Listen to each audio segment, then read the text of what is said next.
Et j'ai dit par erreur que Régine... Bon, et de loin, pas en marchant, quoi. Mais oui, ça m'impressionne beaucoup.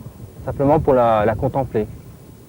Oui, puis pour la regarder, puis le côté un peu mystique de tout ça, les records de hauteur, les records de tout qui existent là-bas.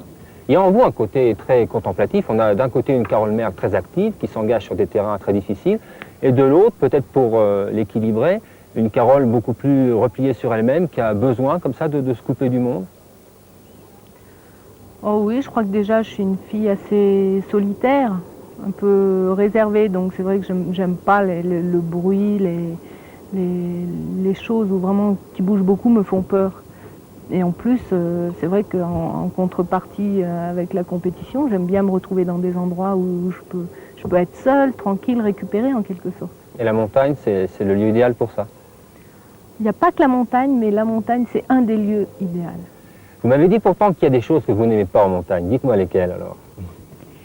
Je dirais ce que j'aime pas, c'est voir trop de monde en montagne. J'aime bien le côté solitaire de la montagne, le côté où on va marcher dans la montagne. J'aime pas aussi, j'aime pas le côté fourrure polaire, grosses chaussures, tout ça, piolé dans le dos. Ça me plaît pas trop. On va s'interrompre quelques minutes, le temps de permettre à Fabrice Guy de nous rejoindre à son tour sur le ponton. La traversée s'est bien passée, Fabrice? Extra. Alors en commençant l'émission, j'évoquais avec Carole l'été qu'elle vient de passer. Vous, il n'y a pas de problème. Entraînement, entraînement, entraînement. Ouais, c'est à peu près ça, ouais. Ouais. Un petit peu de vacances quand même. Avec en 2 kilos, il faut que... Oui. trop de brouillard. Il y avait du brouillard et puis bon, je n'aimais pas trop ce que je faisais alors. C'est un stage de l'équipe de France, faut le dire. Oui, un stage de survie. Ouais. Et vous avez survécu, c'est l'essentiel. Oui, ça m'a sûrement endurci quelque part. La randonnée, vous n'aimez pas tellement finalement. Pas trop, non.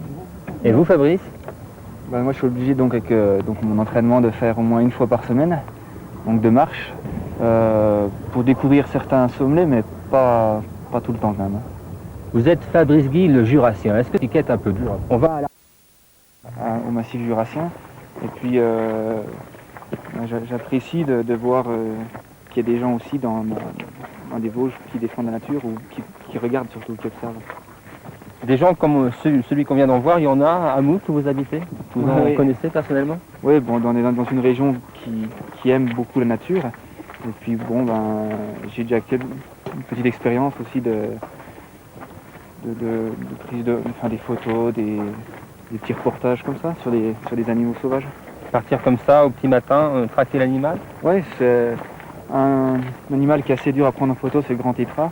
Et surtout, il ne faut pas le déranger, sinon il s'arrête de manger pendant plusieurs heures. Donc après, c'est au péril de sa santé. Donc il faut vraiment faire très attention. Et c'est une chose qui me plaît. Ça, ce sont des valeurs à préserver par-dessus tout, selon vous? Oui, je ne peux pas vraiment m'engager à fond maintenant dans la protection, dans la faune et la flore pour protéger parce que j'ai pas le temps. Mais je pense qu'à l'avenir, je m'engagerai un petit peu plus. Parce que vous êtes un peu les porte-parole de vos régions, on le disait tout à l'heure. Carole, c'est la même chose pour vous. Cette vallée de l'Ubaye, elle vous est très chère. Oui, c'est sûr. Moi, j'ai envie de faire connaître mes merveilles dans ma vallée. Ouais. J'ai envie de... Je l'aime aussi puisque je suis née là-bas, donc c'est sûr que j'ai envie que les gens viennent voir comme c'est beau. Et c'est vrai qu'il y a, dans les Alpes, il y a plein de choses. Et est-ce que vous avez l'impression que les gens de ces vallées vous ont donné quelque chose à vous qui vous ont permis d'être ce que vous êtes sur le plan sportif et sur le plan humain? Ces valeurs dont on parle dans ces vallées, est-ce que vous... Sur le plan sportif, je sais pas, mais sur le plan humain, sûrement. J'adore retourner, quand je retourne aux sources, et que je rencontre des gens vraiment simples, qui élèvent des moutons, qui élèvent des vaches, enfin vraiment des gens super, qui me suivent aussi dans ma carrière, mais qui en même temps vivent complètement avec la nature. Ce ne sont pas des valeurs dépassées? Non, au contraire. Fabrice, vous ressentez aussi cet héritage?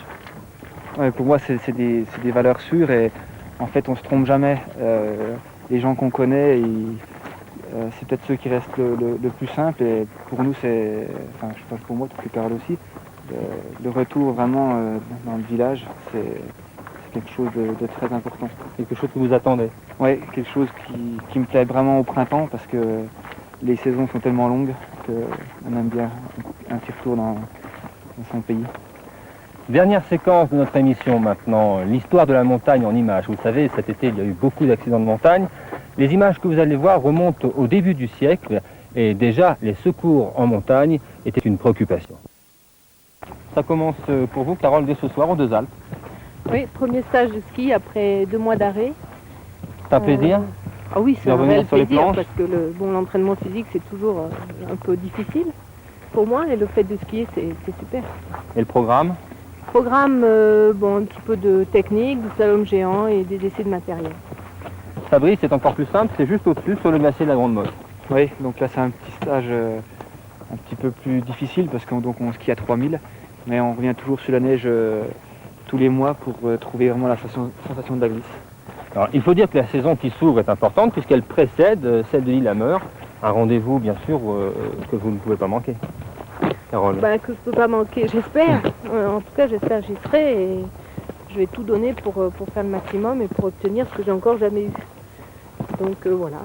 Vous m'aviez dit tout à l'heure que vous aviez l'obsession de devoir arrêter votre carrière sur une mauvaise saison, c'est vrai?